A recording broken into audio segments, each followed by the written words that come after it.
మన ప్రభు అయిన యేసుక్రీస్తు నామంలో మీకు మా శుభాభివందనములు. ఈరోజు దేవుని వాగ్దానము, నేను వారిని విమోచించి ఉన్నాను కనుక వారిని ఈల వేసి పిలిచి సమకూర్చెదను. మునుపు విస్తరించినట్లు వారు విస్తరించుదురు. అన్యజనులలో నేను వారిని విత్తగా దూరదేశములలో వారు నన్ను జ్ఞాపకం చేసుకుందురు. వారును వారి బిడ్డలను సజీవులై తిరిగి వత్తురు.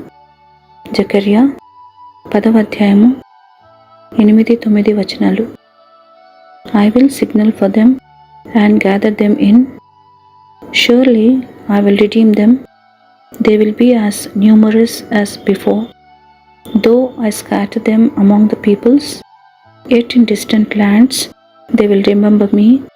They and their children will survive and they will return. Zechariah chapter 10 verses 8 and 9. ప్రార్థన. ప్రేమగల తండ్రి, మా జీవితాలలో మీరు జరిగించిన రక్షణ విమోచన కార్యములకై వందనాలు. అనుదినము మీ వాక్కుచే మమ్ములను పోషిస్తూ బ్రతికింపచేస్తున్నలకై వందనాలు. ఎడబాటులో, ఒంటరితనంలో, నిరాశలో ఉన్న వారిని ఆదరించి లేవనెత్తుమని యేసు నామములో వేడుచున్నాము తండ్రి. Amen. Have a blessed day. God bless you.